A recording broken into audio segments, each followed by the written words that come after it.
Maupe Juko Miawenye Hisha me feke keli Ayemido la klene Juko kata wakwe. Amen.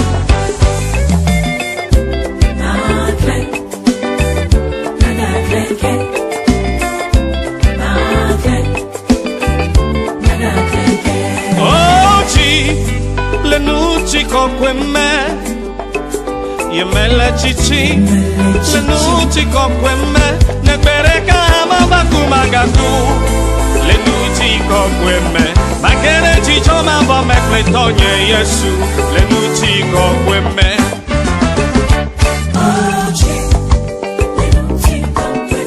Yemele chichi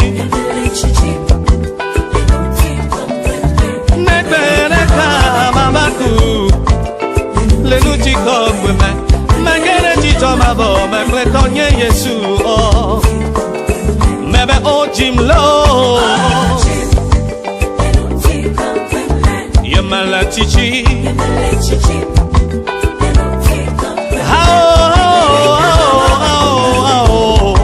Le nuti kokweme Magere chicho mabo mekletonye Yesu lo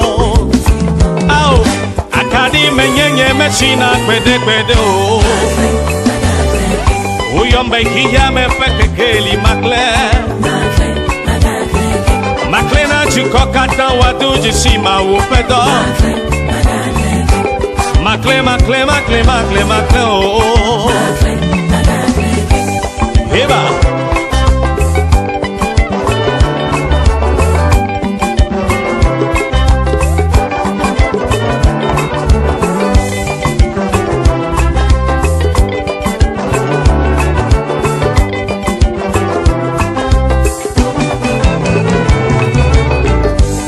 Jogwe nye petame wodo de Nunye menye jogwe vwe wode Niko nye kekeli medolak nina juko wo Ye yikle kwa kata wo nye yaira de so Uyombe kekeli Uyombe chidula Uyomba menu veve Kekeli menye makle na juko wo kata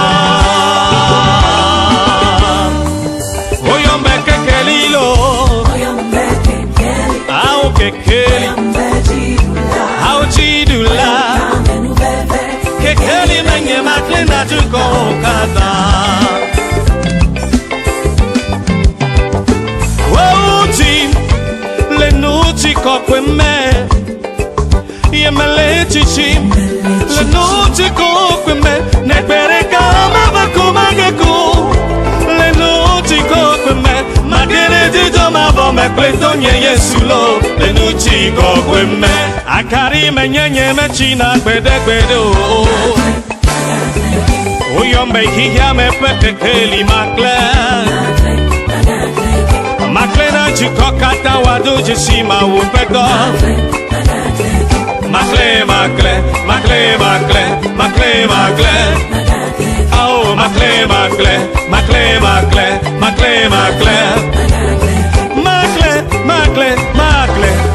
lo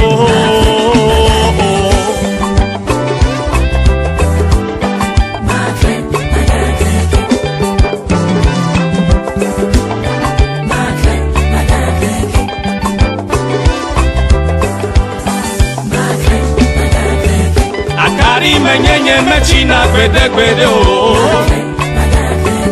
Uyombe hiya me feke keli Makle na chuko kata wadu jisima upedo Au makle le Togo, makle l'Africa Makle le hiya kata melo Makle Hello, bonjour, fidèles chers auditeurs de CTV.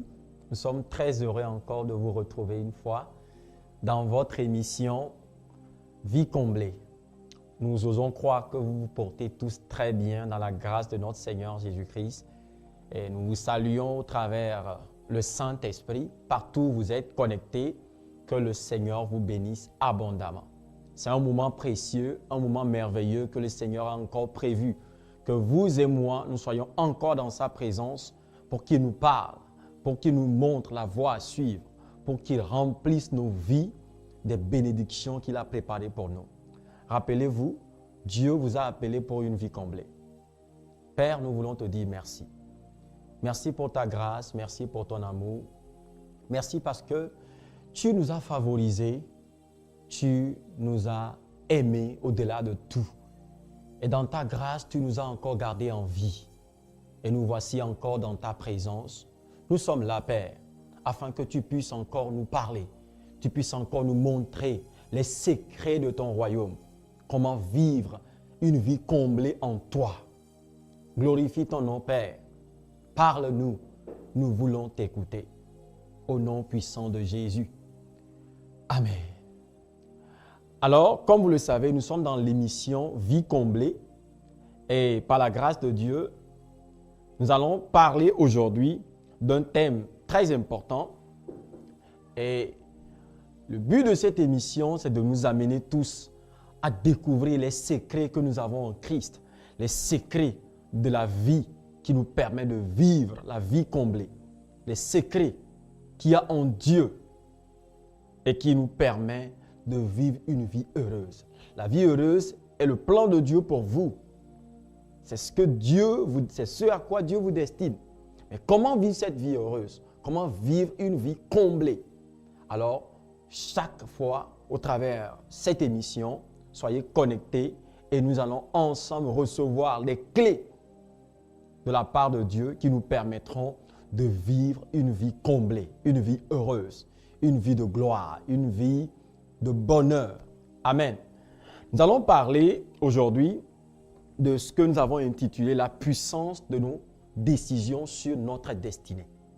La puissance de nos décisions sur notre destinée. Et nous allons aller dans le sens de comment prendre de bonnes décisions. Amen. Le sous-thème, c'est comment prendre de bonnes décisions. Bien-aimés, la première des choses que nous devons savoir en tant qu'enfants de Dieu, c'est que nous avons une destinée préétablie par Dieu. Avant même que vous ne veniez sur cette terre, Dieu a planifié tout ce qui concerne votre vie. Et il a fermé le livre avant même que vous ne veniez sur terre. Avant même que vous ne naissiez, le plan de Dieu par rapport à votre vie, ce que vous allez devenir, ce que vous allez faire, tout est écrit par Dieu avant que vous ne veniez sur cette terre. Ah oui. Et Dieu, dans sa préscience, a écrit tout ce qui concerne votre vie. Tout ce qui concerne votre vie. Dans Jérémie chapitre 1, versets 1 à 5, nous allons lire ce passage. Jérémie chapitre 5, versets 1 à 5.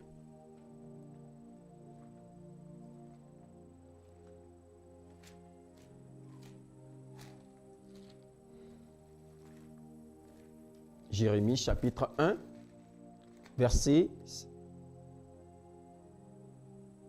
Bon, commençons à partir du verset 5. À partir du verset 4 plutôt. La parole de l'Éternel me fut adressée en ces mots. Avant que je t'ai formé dans le ventre de ta mère, je te connaissais.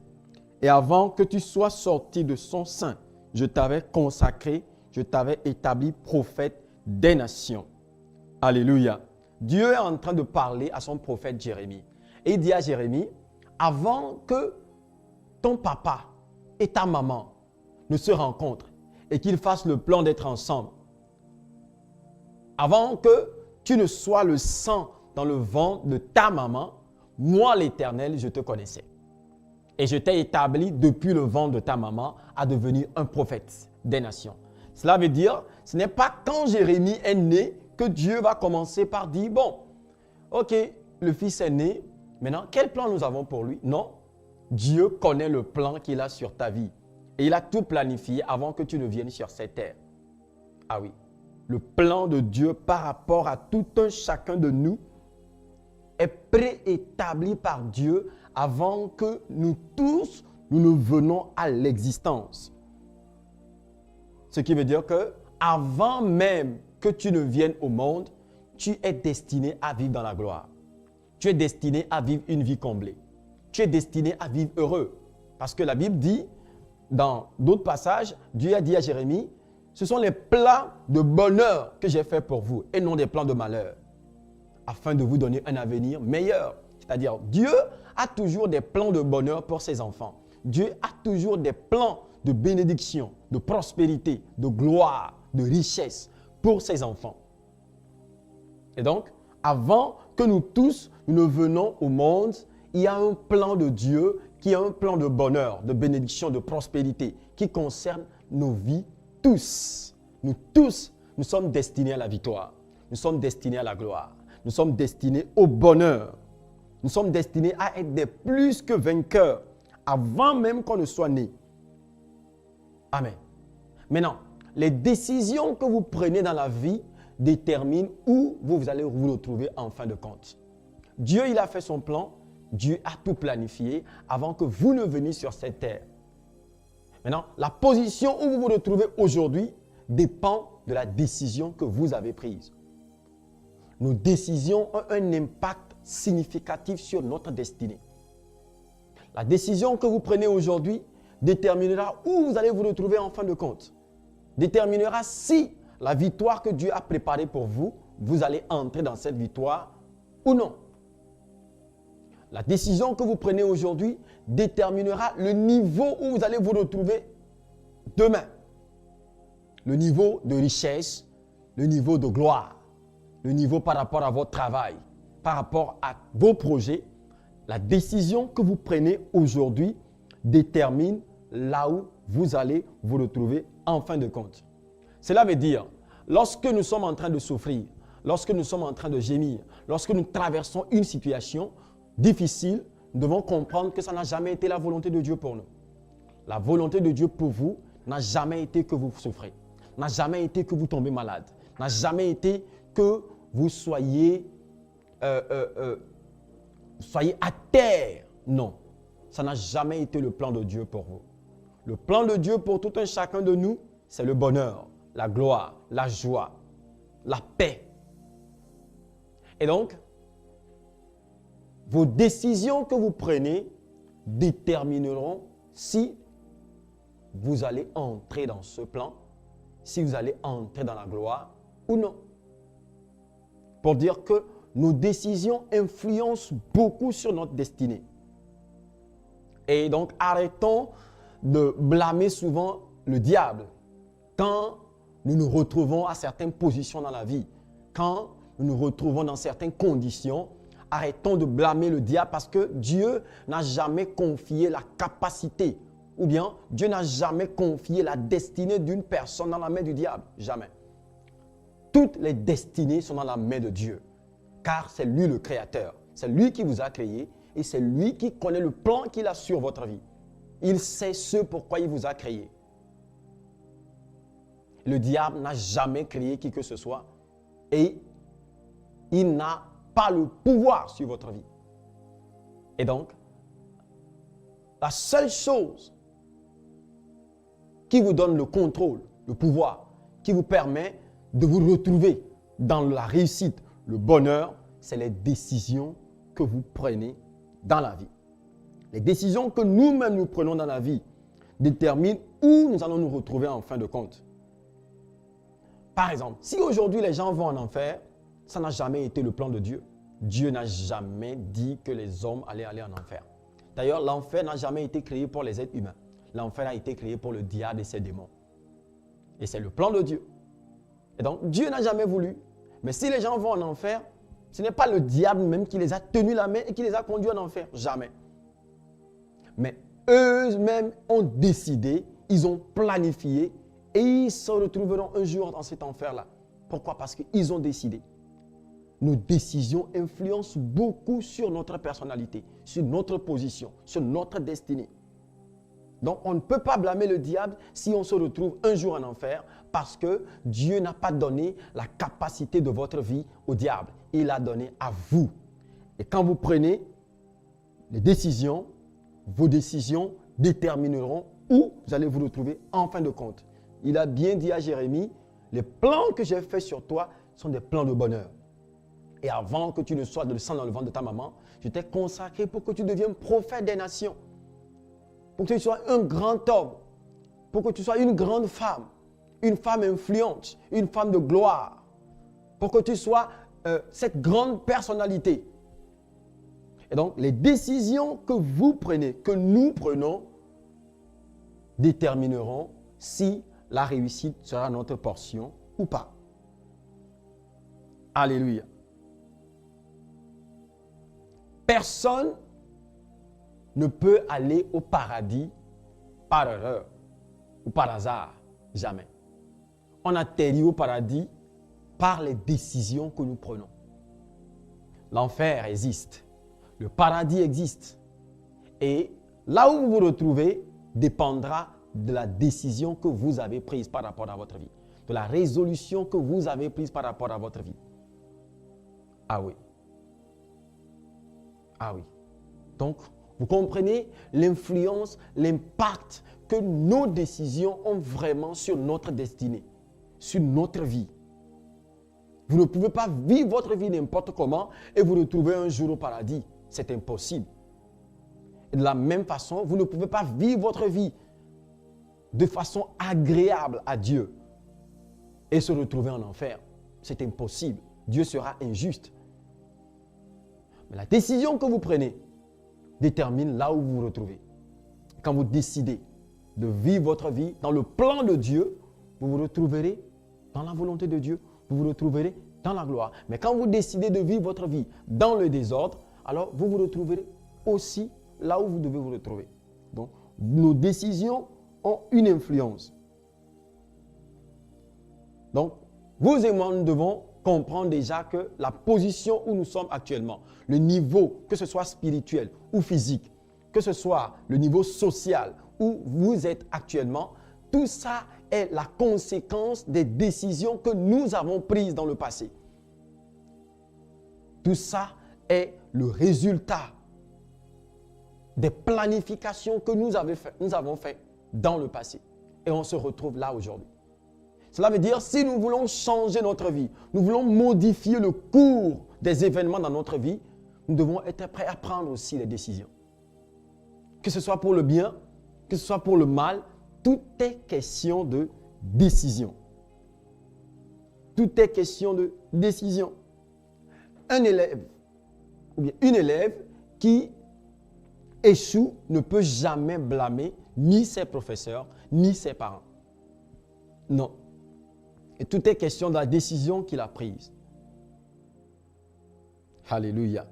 De même, vous ne pouvez jamais blâmer vos patrons pour ce que vous êtes aujourd'hui. Jamais.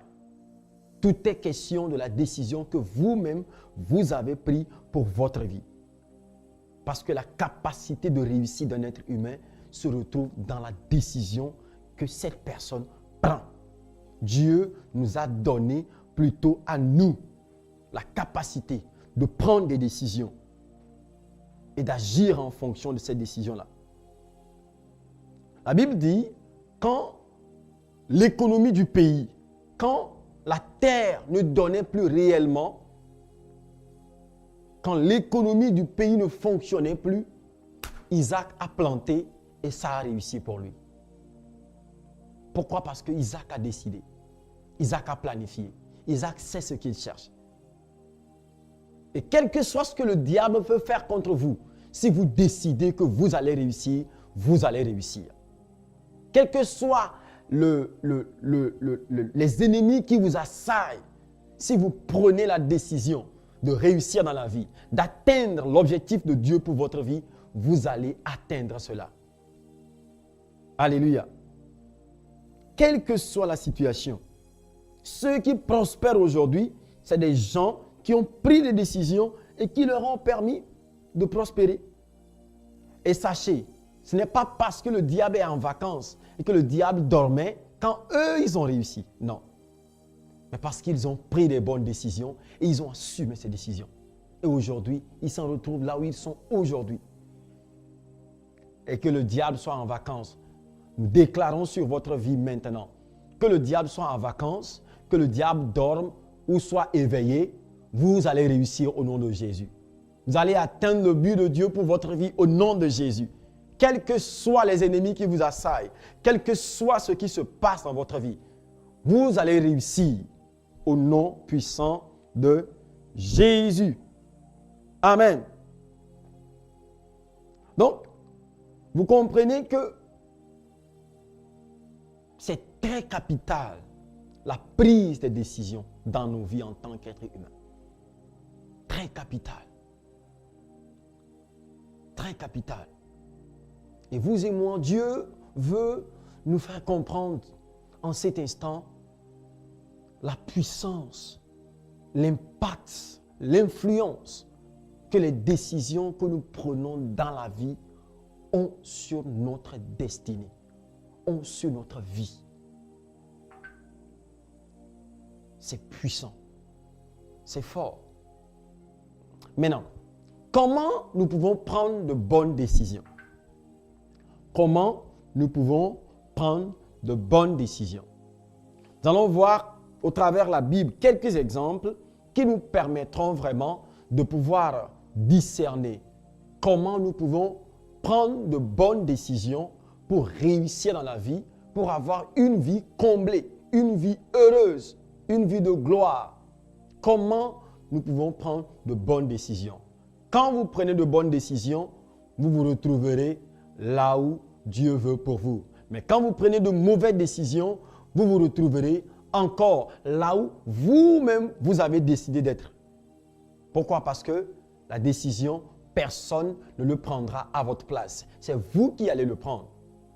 Et les décisions que vous-même vous acceptez, que vous-même vous prenez, vous amèneront là où vous voulez. Voilà. Tout est question de décision. Prenez de mauvaises décisions, vous vous retrouverez au de mauvais endroits.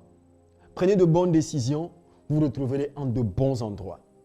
Et la Bible nous a parlé des gens qui ont vraiment décidé, pris de bonnes décisions par rapport à leur vie et aujourd'hui, ils vivent dans la gloire. Alléluia. Premièrement, comment prendre de bonnes décisions? La première des choses, si vous voulez prendre de bonnes décisions, il va falloir que vous vous séparez totalement de l'Égypte. Bien-aimés, tant que les Israélites étaient en Égypte, ils ne pouvaient jamais prendre de bonnes décisions qui pouvaient les amener dans leur destinée. Ils ne pouvaient pas profiter des choses qui sont dans la terre promise. Alléluia. Il y a certains d'entre nous, nous avons tellement vécu certaines situations que nous sommes habitués à cette situation qu'il est très difficile pour nous de sortir de prendre des décisions et de sortir, de se libérer de cette situation. Et quand vous voulez prendre de bonnes décisions, vous allez devoir vous séparer de l'Égypte. L'Égypte, c'est le monde et tout ce qu'il y a dans ce monde. Parce que nous ne pouvons pas être dans les ténèbres et prendre de bonnes décisions. Vous devez avancer dans la lumière. Vous devez entrer dans la lumière de Dieu si vous voulez prendre de bonnes décisions. Quelqu'un qui est dans l'obscurité ne peut pas prendre de bonnes décisions. Quelqu'un qui est lié ne peut pas prendre de bonnes décisions. Et si vous voulez prendre de bonnes décisions qui permettent à votre destinée de rentrer dans la gloire, vous devez vous séparer complètement de l'Égypte. Se séparer de l'Égypte, c'est se séparer du monde.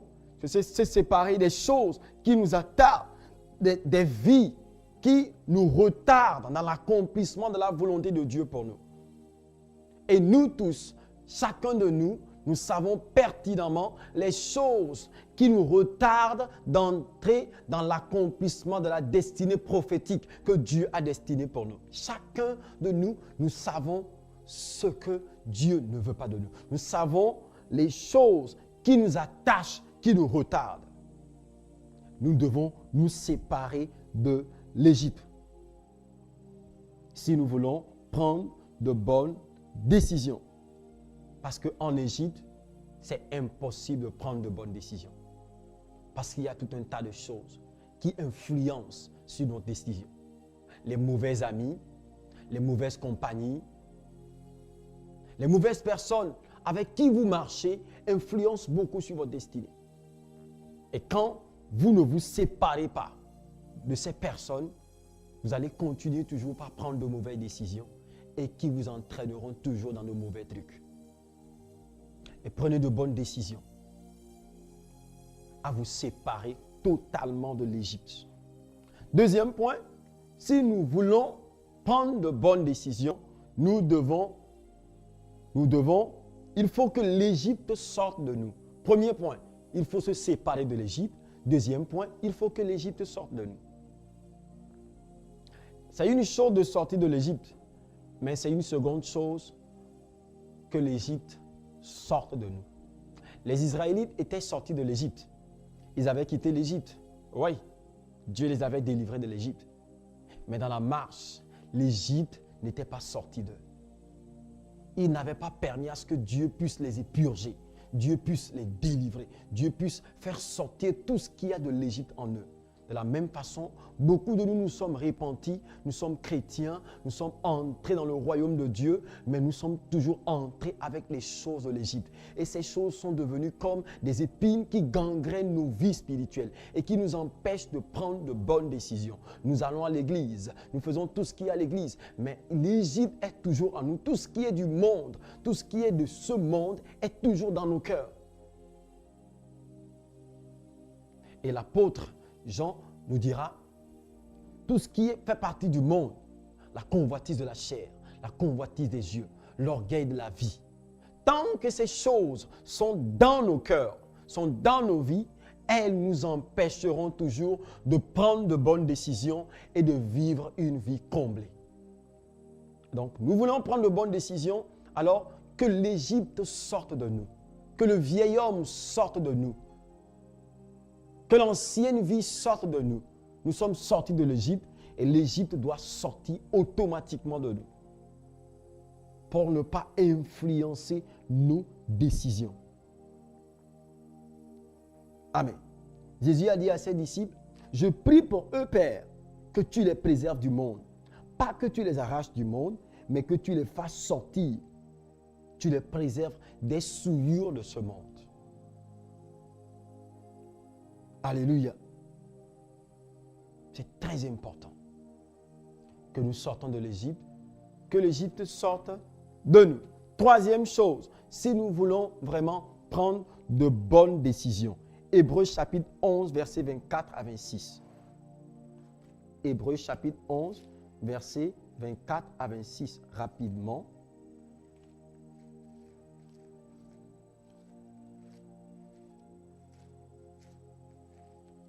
Hébreux chapitre 11, verset 24 à 26. Il dit, c'est pas la fois que Moïse, devenu grand, refusa d'être appelé fils de la fille de Pharaon, aimant mieux être maltraité avec le peuple de Dieu que d'avoir pour un temps la jouissance du péché, regardant l'opprobre du Christ comme une richesse plus grande que les trésors de l'Égypte, car il avait les yeux fixés sur la rémunération.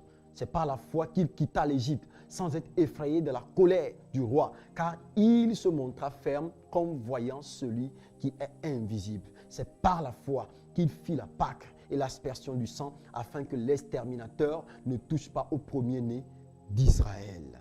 Bien-aimés, nous parlons ici d'un grand homme de la Bible, un grand homme qui a marqué son temps, qui a influencé sa génération, parce qu'il a pris une décision.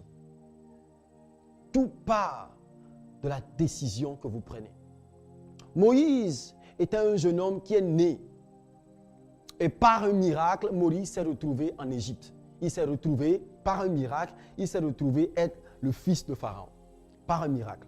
Il a été élevé dans le palais de Pharaon.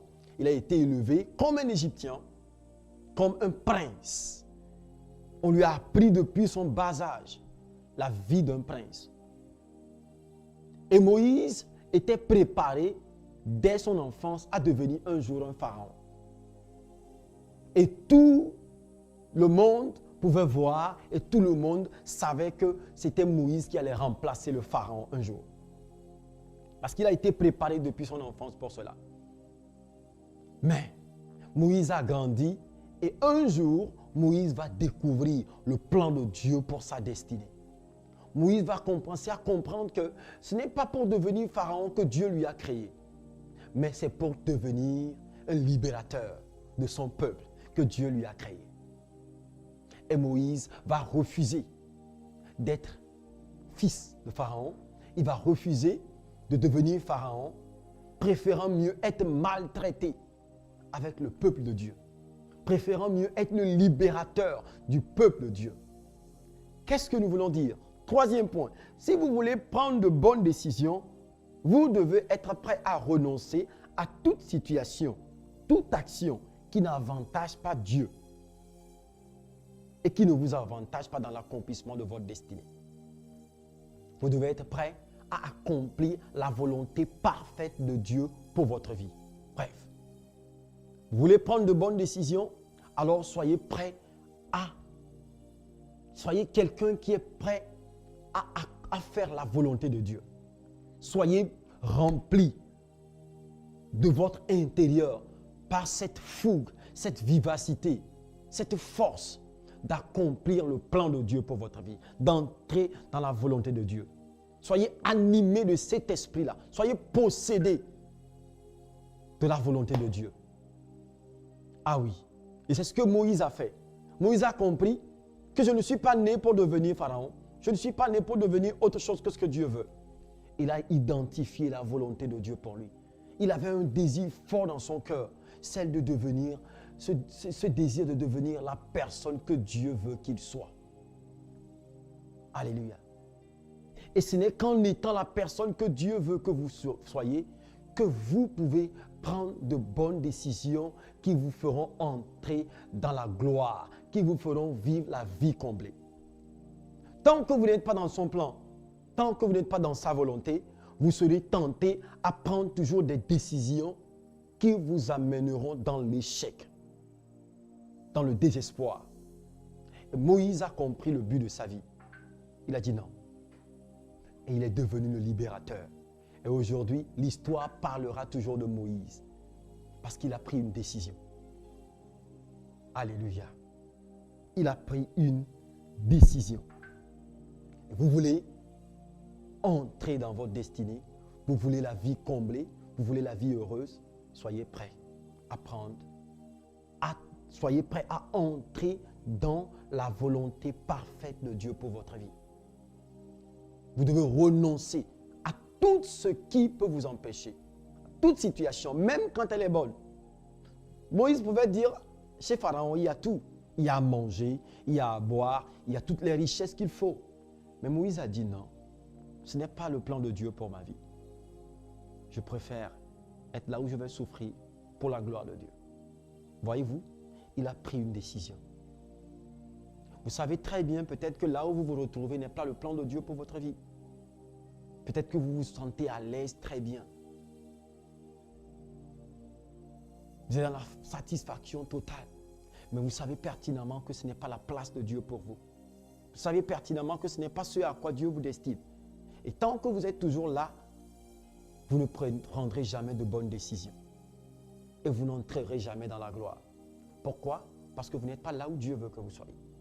Soyez là où Dieu veut que vous soyez et vous ébranlerez le monde, a dit une femme de Dieu qui s'appelle Catherine de Sienne. Il dit, soyez ce que Dieu veut que vous soyez et vous ébranlerez le monde. Décidez dès aujourd'hui de renoncer à tout ce qui n'avantage pas Dieu et vous dans l'accomplissement de votre destinée. Et vous verrez. Alléluia. Le quatrième et le dernier point, c'est être prêt à payer le prix. Vous voulez prendre de bonnes décisions, vous voulez être des gens qui prennent de bonnes décisions, soyez prêts à payer le prix. Alléluia. Soyez prêts à payer le prix. Nous allons voir l'exemple d'un jeune homme dans la Bible. Nous n'allons pas lire trop le passage. C'est un jeune homme, de deux jeunes hommes dans la Bible. L'un qui a accepté payer le prix pour sa destinée et l'autre qui a négligé sa destinée. Et nous verrons là où ces deux se sont retrouvés en fin de compte. Deux exemples ne parlent pas dans la Bible. Alléluia. Deux exemples très clairs dans la Bible. C'est l'exemple de Jacob et d'Ésaü. Jacob et Ésaü. La Bible dit que ces deux personnes étaient des jumeaux. Et c'étaient les fils d'Isaac et de Rebecca. Et ces deux avaient une destinée. Et Ésaü était l'aîné. Et Jacob était le second, le petit frère. Et selon la coutume, la bénédiction repose sur l'aîné. Et c'est l'aîné qui profite de la gloire, de la bénédiction du Père. Le droit d'aînesse revient toujours à la première personne. Mais la Bible va nous enseigner quelque chose. La Bible dit qu'un jour où Ésaü était parti faire la chasse, il est revenu, il avait faim. Et Jacob avait fait un bon plat de lentilles. Il avait faim aussi, c'est pourquoi il avait préparé le plat de lentilles. Mais Ésaü, étant revenu du champ, ne pouvait pas contrôler sa faim, a demandé à Jacob, donne-moi ce plat de lentilles. Et Jacob a dit non, avant que je ne te le... Moi aussi je l'ai préparé pour manger, mais avant que je te donne ce plat, il va falloir qu'on fasse un deal. Tu vas me donner ton droit d'aînesse, parce que pour moi c'est très important. Et moi je te donne le plat de lentilles. Et Ésaü a dit, de toute façon, à quoi me sert le droit d'aînesse? Il a négligé le droit d'aînesse. Et Jacob a dit, moi je vais sacrifier ma faim aujourd'hui. Je te donne le plat de lentilles et je prends ce que j'ai le plus précieux, ce qui fait ma destinée. Et c'est comme ça que Ésaü a vendu sa destinée. Il a vendu son droit d'aînesse. Et aujourd'hui, nous avons tout un monde qui ne parle plus d'Ésaü. On ne parle plus que de Jacob. Pourquoi? Parce que c'est quelqu'un qui a sacrifié sa vie.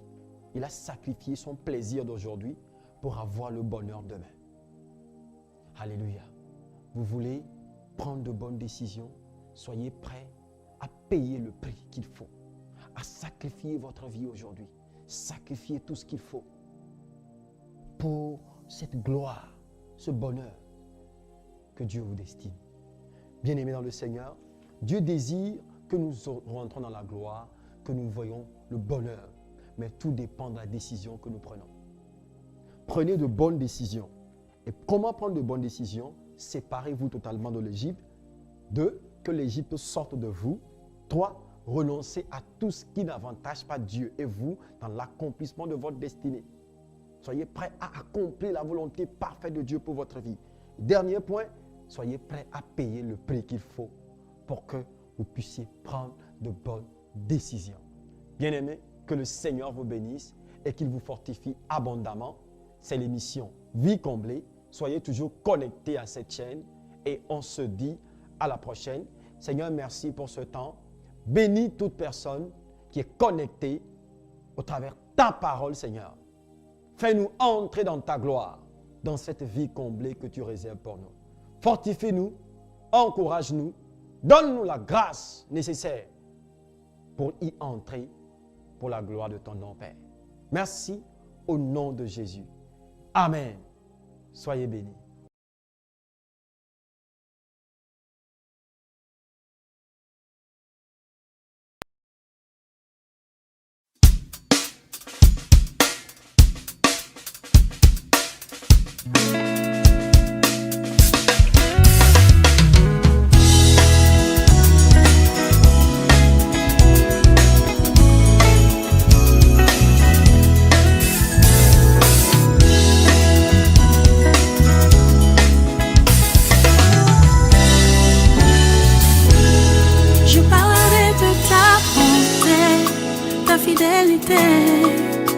Je dirai toi, toi, toi, ce que tu as fait pour moi. Je proclamerai la gloire de ton nom. Je parlerai de ta bonté, ta fidélité. Je dirai toi, toi, toi, ce que tu as fait pour moi. Je proclamerai la gloire de ton nom. Je parlerai de ta bonté, ta fidélité. Je dirai tout, ce que tu as fait pour moi. Je proclamerai la gloire de ton nom.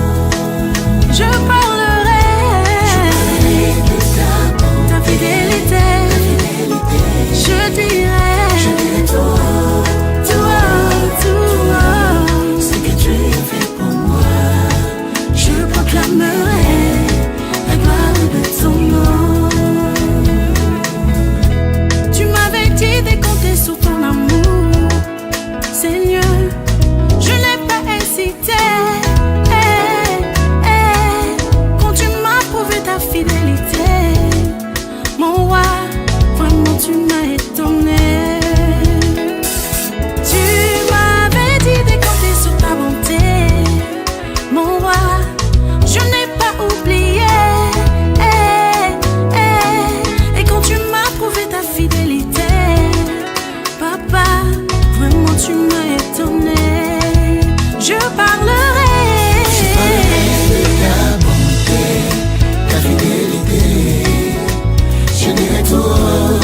as fait pour moi, je proclamerai la gloire de ton nom.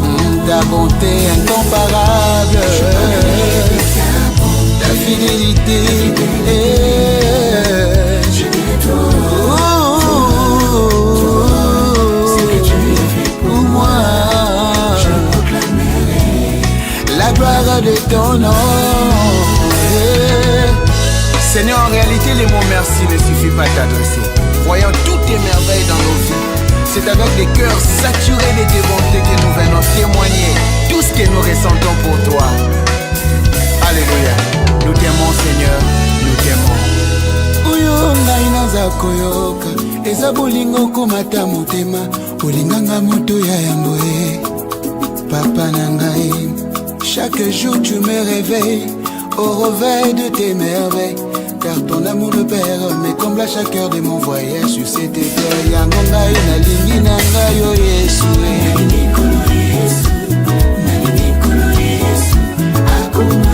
tika natalisa yo nini naza koyoka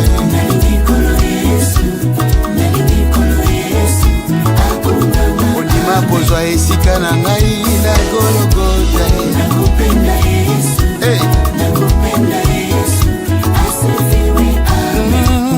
Asifiwe, asifiwe, asifiwe, asifiwe, amen. Asifiwe, mukombozi wangu. Asifiwe, amen. Oh, nalingi yo masia na ngai.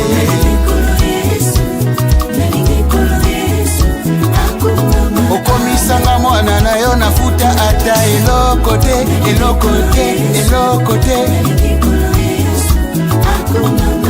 Oh, okumama, okumama, okumame, okumama, amen.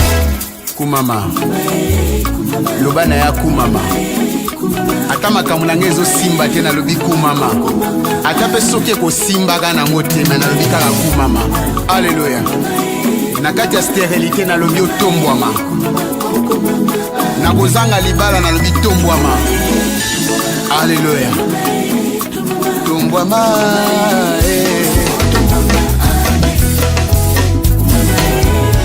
Kumama. Kumame.